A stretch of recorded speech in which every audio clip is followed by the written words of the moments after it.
I'm Hannah, I'm the Stylus Director of Schools, and in this video I'm going to give you a quick overview of the updates to your teacher dashboard. When you sign in, the first thing you'll notice is instead of just seeing the end of year 6 TAF, we've now also added the Key Stage 1 TAF as well.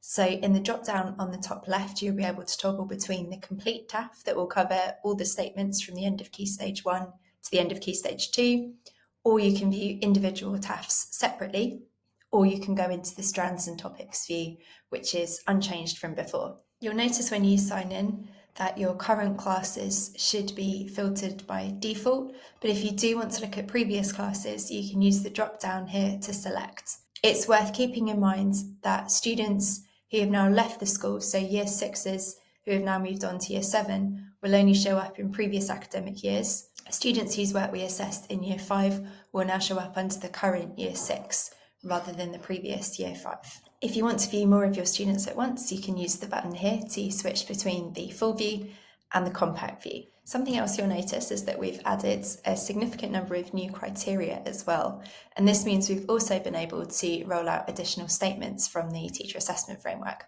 So if we have a look at the end of the Key Stage 2 TAF, you'll see first of all that writing effectively for a range of purposes has been added as a statement. If we click into that, we'll then see some of the new criteria that are being assessed within this particular statement. So as I scroll down, you'll see maintains correct tone, uses figurative language, uses persuasive language. These are all new on your updated dashboard. As well as introducing new criteria, you'll notice that we've also changed the amount of information that we're providing about the criteria. So when you hover over the coloured circles, the AI confidence score has been removed, and instead we're giving you 2 new pieces of information about how we've derived the overall score for that individual criterion. So in this case, the balance bar shows us the balance of positive to negative evidence. We're now marking sentence by sentence, which means if a student has written a piece that is 10 sentences long and 6 of them are correct, you'll see the balance bar is shifted towards the green end of the spectrum. Likewise, if there are 6 or 7 incorrect examples, the balance bar will move towards the red. Below the balance score, you'll see the evidence score, and this is represented by the size of the circle.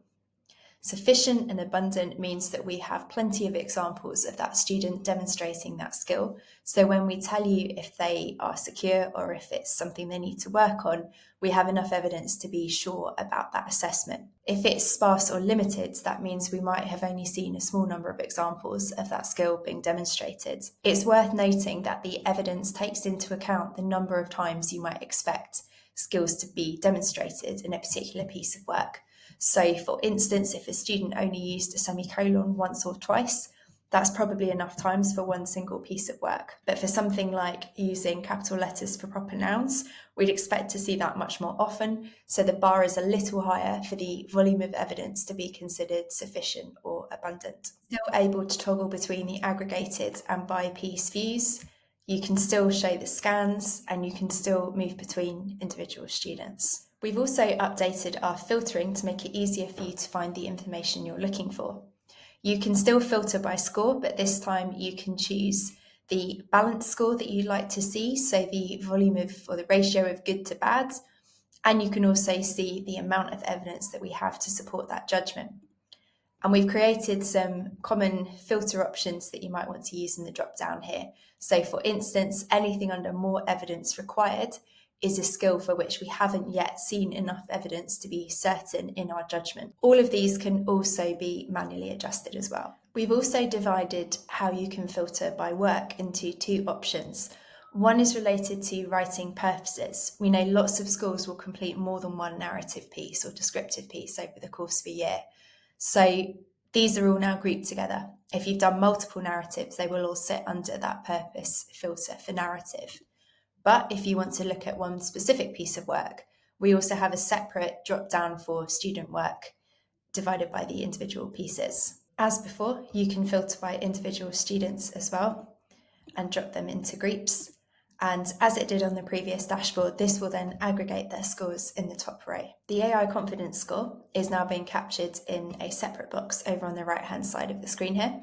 If you click into that, you'll be able to search any criteria by name up at the top, And as before, we'll tell you how sure we are that the AI will assign the correct score for that piece of work at the first attempt. You'll notice that we've grouped the AI confidence into different categories, and there are also some examples of criteria that are in discovery. This is a bit of a sneak peek of what we've got coming. These are the criteria that will appear marked on your teacher dashboard, but at the moment haven't yet passed our testing process to set them live. There are some TAF statements, particularly in Key Stage 2, for which most of the criteria we're assessing actually sit much earlier on the curriculum or are dependent on other criteria to be met first. We're now representing those connections between different criteria. So as an example, before a student can vary sentences for effect, they need to be able to use each of the individual sentence types independently. That's all captured within each particular statement. So within using the range of punctuation taught at Key Stage 2 mostly correctly, we have all of the punctuation that has been taught at Key Stage 2, but we also have ancestor criteria. So these are criteria that sit in earlier related statements and are feeding into this one. The depth will tell you how far removed this particular criteria or statement is from the one that you're looking at now. So for instance, using capitals, full stops, question marks sits directly below the ability to use the full range of punctuation at Key Stage 2. If we go a little earlier, we'll see a Key Stage 1 greater depth statement.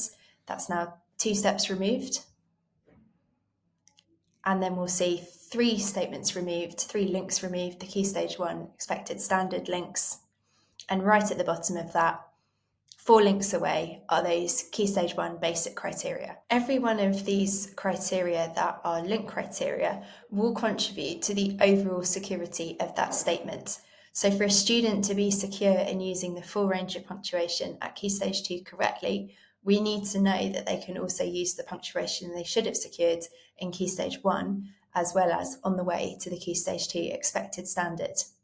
So these lower down scores will contribute towards the overall statement security, but the more links away from the statement we're looking at, the lower the contribution.